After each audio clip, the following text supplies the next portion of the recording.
Hello all, welcome to நம்ம அத்தை சமையல். இன்றைக்கி ரொம்ப சிம்பிளாக ஆனால் நல்லா டேஸ்டியாக ஒரு பச்சைப்பயிறு சாதம் எப்படி பண்ணுறதுன்னு பார்க்க போகிறோம். இப்போ கொரோனா வைரஸ் பாதிப்புனால லாக்டவுன் டைமில் இருக்கும்.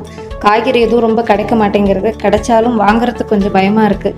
ஸோ வீட்டில் ஆல்ரெடி இருக்கிறத வச்சு மேனேஜ் பண்ணிக்கிறது பெட்டர். எல்லோரும் வீட்லேயே இருங்க, சேஃபாக இருங்க. மேக்ஸிமம் கண்டிப்பாக வெளியில் போகிறத அவாய்ட் பண்ணுங்கள். இப்போது ரெசிபி பார்த்துடலாம். இந்த ரெசிபிக்கு மெயினாக பச்சைப்பயிறு, கொஞ்சம் வெங்காயம், தக்காளி மட்டும் யூஸ் பண்ணியிருக்கேன். ஸோ முதல்ல பச்சைப்பயிரை வறுத்துக்கலாம். இப்போ 1 கப் ரைஸ் எடுத்திங்கன்னா அதுக்கு 1/2 கப்லேருந்து 3/4 கப்பு வரைக்கும் நம்ம பச்சைப்பயிறு எடுத்துக்கலாம், நல்லாயிருக்கும். இது லைட்டாக வாசனை கொஞ்சம் கலர் மாறுற வரைக்கும் இது ஒரு 2லேருந்து 3 நிமிஷம் வரைக்கும் வறுத்துக்க போகிறோம். அப்புறமா இதை வேக வைக்க போகிறோம் தனியாக. இது நீங்கள் முத நாளே ஊற வச்சுட்டிங்கன்னா இந்த வறுத்து வேக வைக்கிற ஸ்டெப்பை அப்படியே ஸ்கிப் பண்ணிடலாம். இப்போது இதை நல்லா வாஷ் பண்ணிவிட்டு கொஞ்சம் தண்ணி, கொஞ்சம் உப்பு போட்டு இதை வேக வைக்க போகிறேன். முத நாள் நைட்டே அப்படி இல்லைன்னா ஒரு 8 மணி நேரம் நீங்கள் ஊற வச்சுருந்தீங்கன்னா அதை அரிசி சேர்க்கும் போது டேரெக்டாக சேர்த்துக்கலாம். இப்போ இது ஒரு 4 விசில் வரட்டும், கரெக்டாக இருக்கும். இப்போ 4 விசில் பச்சைப்பயிறு வெந்து ரெடியாக இருக்குது. குழையாமல் வரணும் பச்சைப்பயிறு. இது பாருங்கள், இந்த மாதிரி இருக்கணும். நல்லா வெந்திருக்கு. இதுக்கு 1 கப்பு சாப்பாட்டு புழுங்கல் அரிசி. இது நான் நல்லா வாஷ் பண்ணிவிட்டு 2 கப்பு தண்ணி ஊற்றி ரெடியாக வச்சுருக்கேன். கொஞ்சம் எண்ணெய், தாளிக்கிறதுக்கு 1 டீஸ்பூன் ஜீரகம், கொஞ்சம் பட்டை, அன்னாசிப்பூ, 2 கிராம்பு, 2 பச்சை மிளகா, ஒரே 1 டீஸ்பூன் பூண்டு பொடியாக நறுக்கி வச்சுருக்கேன். ஒரு பெரிய வெங்காயம் ஸ்லைஸ் பண்ணி வச்சுருக்கேன், 2 தக்காளி. இதை அப்படியே நம்ம மிக்சியில் போட்டு பச்சையாக அரைச்சிக்க போகிறோம். கொஞ்சம் கொத்தமல்லி, கொஞ்சம் மஞ்சள் பொடி, காரப்பொடி, தனியாத்தூள், உப்பு, இவ்வளோ தான் இதுக்கு தேவை. நான் குக்கர் ஹீட் பண்ணியிருக்கேன். இதில் 2 ஸ்பூன் எண்ணெய் விட்டுருக்கேன். எண்ணெய் சூடானோடனே 1 டீஸ்பூன் ஜீரகம், அன்னாசிப்பூ, பட்டை, கிராம்பு எடுத்து வச்சுருந்தோம் இல்லையா, அதை தாளிச்சிடலாம். இது பொரிஞ்சதுக்கப்புறம் 2 பச்சை மிளகா, பொடியாக நறுக்கின பூண்டு, வெங்காயம் இல்லைன்னா பரவாயில்ல, ஸ்கிப் பண்ணிக்கலாம், நல்லாவே இருக்கும் சாதம். வெங்காயம் கொஞ்சம் கண்ணாடி பதம் வந்ததுக்கப்புறமா 2 தக்காளி நான் மிக்சியில் போட்டு அரைச்சி ரெடியாக வச்சுருக்கேன், அதையும் சேர்த்துடுறேன். தக்காளியும் உங்களுக்கு கிடைக்கல இந்த டைமில் அப்படின்னா புளி தண்ணி கொஞ்சம் யூஸ் பண்ணிக்கலாம். ஒரு 1/2 கப் வரைக்கும் நீங்கள் புளி தண்ணி யூஸ் பண்ணிக்கலாம், நல்லாயிருக்கும் அதுவும்.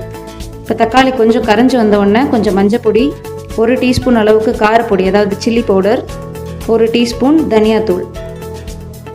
இப்போ இது எல்லாத்தையும் மிக்ஸ் பண்ணி பச்சை வாசனை போகிறது வரைக்கும் மிக்ஸ் பண்ணிக்கலாம். இப்போ வேக வச்சுருந்தோம் இல்லையா பச்சைப்பயிறு, அதை சேர்த்துடலாம்.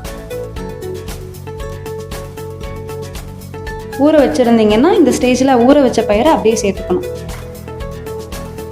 இதையும் மிக்ஸ் பண்ணிவிட்டு நான் வாஷ் பண்ணி ஒரு கப் அரிசி, சாப்பாட்டு புழுங்கல் அரிசி வச்சுருந்தேன் இல்லையா, அதையும் சேர்த்துக்கிறேன். அதுவும் இந்த மசாலா ஃப்ளேவரோடு நல்லா மிக்ஸ் ஆகட்டும். கொஞ்சம் மிக்ஸ் பண்ணிவிட்டு அதுக்கப்புறமா நம்ம அளந்து வச்ச தண்ணியை ஊற்றிடலாம். 1 கப் அரிசிக்கு 2 கப்பு எனக்கு கரெக்டாக இருக்கும். இப்போ தேவையான அளவு உப்பு போட்டு நல்லா மிக்ஸ் பண்ணிவிட்டு உப்பு காரம் டேஸ்ட் பார்த்துக்கோங்க. இப்போவே ரெண்டுமே உப்பு காரம் ரெண்டுமே கொஞ்சம் தூக்கலாக இருக்கணும். அப்போ தான் வெந்து வரப்போது உங்களுக்கு கரெக்டாக இருக்கும். மூடி போட்டு மூடி வச்சிடலாம். ஒரு 3 விசில் வரட்டும், கரெக்டாக இருக்கும் 3 விசில். உங்களுக்கு பயிறு அப்படி இல்லை அப்படின்னா நீங்கள் கருப்பு கொண்டக்கடலை இல்லை வெள்ளை கொண்டக்கடலை அதுலேயும் பண்ணிக்கலாம். இது இப்போ 3 விசில் ப்ரெஷர் ரிலீஸ் ஆகிடுத்து. ஓப்பன் பண்ணிடலாம். அவ்வளோதான், சூப்பராக ரெடி ஆகிடும். வெங்காயம் இல்லைனாலும் பரவாயில்ல, நான் சொல்லியிருக்கேன், நல்லாயிருக்கும். தக்காளி கிடைக்கலனாலும் நீங்கள் புளி தண்ணி ஊற்றி யூஸ் பண்ணுங்கள், அதுவுமே நல்லாயிருக்கும். ஸோ அவ்வளோதான், இது ரெடியாக எடுத்து மேலே கொத்தமல்லி இருந்தால் நீங்கள் அதை போட்டு கார்னிஷ் பண்ணிக்கலாம், இல்லைனா ஸ்கிப் பண்ணிடலாம், பரவாயில்ல. இந்த டைமில் எது கிடைக்கிறதோ அதை வச்சு நம்ம மேனேஜ் பண்ணிக்கலாம். அதுக்காக தான் இந்த மாதிரி ஒரு சிம்பிளாக ஒரு ரெசிபி. இப்போ சாதமும் குழையில உதிராக இருக்குது, அதே மாதிரி பயிரும் நல்ல தனித்தனியாக இருக்கும், குழையாமல் கன்சிஸ்டன்சி கரெக்டாக இருக்கும்.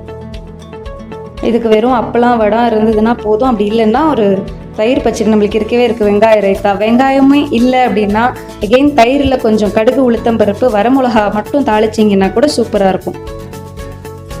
ஸோ அவ்வளோதான், ரெசிபி ரெடியாக இருக்குது. நீங்களும் இதை ட்ரை பண்ணி பார்த்துட்டு எப்படி வந்ததுங்கிறத எனக்கு சொல்லுங்கள். லைக் பண்ணுங்கள், ஷேர் பண்ணுங்கள். சேனலுக்கு சப்ஸ்கிரைப் பண்ணலைன்னா சப்ஸ்கிரைப் பண்ணுங்கள். தேங்க்ஸ் ஃபார் வாட்சிங் and stay home, stay safe.